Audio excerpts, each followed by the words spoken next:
రాజ్యాంగాన్ని చేతబూని వీళ్ళ గ్రామంలో నియోజకవర్గాల వారీగా ఈ సమావేశాలు పెట్టి భగవద్గీత, ఖురాన్, బైబిల్కి సమానమైనటువంటి రాజ్యాంగం చేతబూని మన తిరగడానికి కారణం ఏంటి అంటే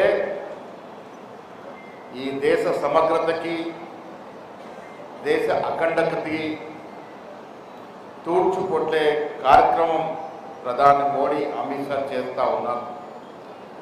అధికారమే పరమావధి, అధికారం లేకుంటే బ్రతకలేమనే విధంగా కులాల మధ్య, మతాల మధ్య చిచ్చు పెట్టి వారి స్వలాభం కోసం దేశాన్ని విచ్ఛిన్నం చేస్తూ ఉన్నారు.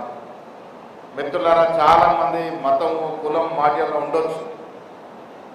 కులాలు, మతాలు లేని భారతదేశం లేదు. కానీ కాంగ్రెస్ ఎప్పుడు కూడా మతాల మీద, కులాల మీద రాజకీయం చేయలేదు. ఇలా ప్రధానమంత్రిగా 2 మార్లు గెలిచి కూడా 10 ఏళ్లలో దేశానికి ఏం చేశారో చెప్పలేని స్థితిలో ఉన్నాడు. అందుకే మళ్ళీ మతం పేరిట హిందూ ముస్లింల జగడ పేరిట ఓట్లు అడిగినాడు. 3వసారి కూడా 400 సీట్లు వస్తాయని బ్రహ్మ పలికిండు. ప్రజలు తగిన బుద్ధి చెప్పారు, అయినా మారలే. యావత్ ఈ రాజ్యాంగాన్ని రచించిన మనందరి పూజ్యుడు అంబేద్కర్ గురించి సాక్షాత్తు పార్లమెంట్లో ఆయన ఎంత నీచంగా మాట్లాడినాడో మనందరికీ తెలుసు. అలా మాట్లాడడానికి కారణం ఈ రాజ్యాంగం మన దేశంలో యావత్ ప్రపంచం గుర్తించి గౌరవిస్తున్నటువంటి మన రాజ్యాంగాన్ని సమూలంగా మార్చాలని, దీంట్లో ఉన్న పేజీలన్నీ తిరగరాయాలని, తద్వారా మనువాద రాజ్యాంగాన్ని రచించుకోవాలని కుటిల ప్రయత్నం మోడీ గారు, అమిత్ షా గారు చేస్తూ ఉన్నారు. బాధ్యత గల పదవిలో ఉన్నారు. ఒకరు ప్రధానమంత్రి, ఒకటి హోంమంత్రి. వారు బాధ్యతల్ని సమగ్రంగా, సమర్థవంతంగా నిర్వహించట్లేదు.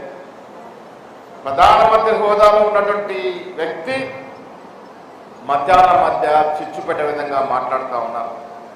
ఈ దేశాన్ని రక్షించాల్సినటువంటి బాధ్యతలు ఉన్న హోంమంత్రి దేశంలో విచ్ఛిన్నకర శక్తుల్ని ప్రోత్సహిస్తూ ఉన్నారు. అందుకే మతాల పేరిట ఈ దేశాన్ని సర్వనాశనం చేయాలని చేస్తున్న ప్రయత్నాలు దాన్ని తిప్పికొట్టే విధంగా ఖర్గే గారు, సోనియా గాంధీ గారు, రాహుల్ గాంధీ గారు ఇచ్చిన పిలుపు మేరకు ఇలా జై బాపు, జై భీమ్, జై సంవిధాన్ కార్యక్రమాల్ని వాడల ఈ రాష్ట్రంలో, ఈ దేశంలో ప్రతి చోట నిర్వహిస్తూ ఉన్నాం. కారణం మనం దేశ పౌరులం. మన దేశాన్ని మనమే రక్షించుకోవాలి. మనం సురక్షితంగా ఉండాలంటే ఈ రాజ్యాంగం సురక్షితంగా ఉండాలి, ఈ రాజ్యాంగం భద్రంగా ఉండాలి. దాంట్లో భాగంగానే ఇవాళ జై బాబు, జై భీమ్, జై సంవిధాన్ కార్యక్రమాల్ని మనం నిర్వహిస్తూ ఉన్నాం.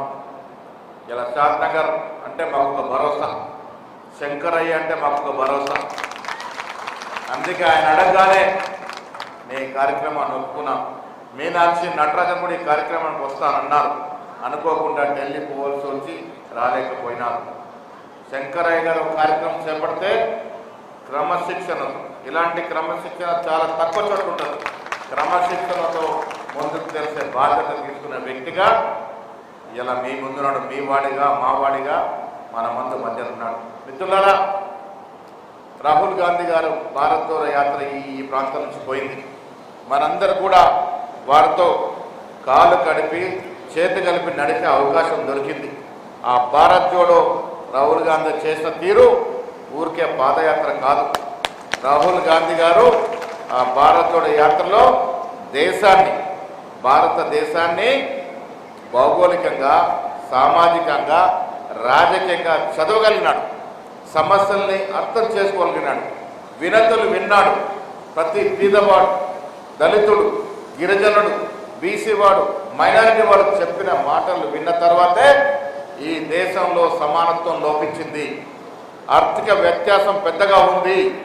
ఈ దేశ సంపద 3% ధనికుల చేతుల్లో 40% సంపద ఉంది.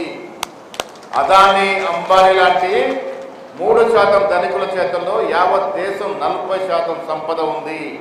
కింద ఉన్న మనం బడుగులో 50% చేతుల్లో కేవలం 3% సంపద మాత్రమే ఉంది. అంటే ఎంత వ్యత్యాసం ఉందో మనం ఒకసారి అర్థం చేసుకోవాలి. ఈ దేశానికి ఇంత ఆర్థిక వ్యత్యాసం మంచిది కాదని ఆలోచించిన రాహుల్ గాంధీ కుల సర్వేకి శ్రీకారం చుట్టిండు. ఈ దేశంలో ఎవరు ఎంత జనాభా ఉంటే వారికి అంత ప్రభుత్వ ఫలాలు అందాలనే కార్యక్రమంలో భాగంగానే కుల సర్వేకి శ్రీకారం చుట్టాడు. మన ముఖ్యమంత్రి రేవంత్ రెడ్డి గారు ఒక రెడ్డి అయి ఉండి కూడా రాహుల్ గాంధీ గారి ఆశయాన్ని పరిపూర్ణంగా ముందుకు తీసుకెళ్తూ కుల సర్వే చేసి ఈ రాష్ట్రంలో ఎవరు ఎంత జనాభా ఉన్నారో తేల్చి చెప్పినాడు. అదే కాకుండా 42% రిజర్వేషన్ ఇస్తూ 2 బిల్లు ప్రవేశపెట్టగలిగినారు. ఒకటి స్థానిక సంస్థలు 42% బీసీలకి, అదేవిధంగా విద్యా ఉపాధిలో కూడా 42% ఇస్తూ 2 బిల్లులు అసెంబ్లీలో శంకరయ్య సాక్షిగా మనం సాకారం చేసుకోవడం జరిగింది.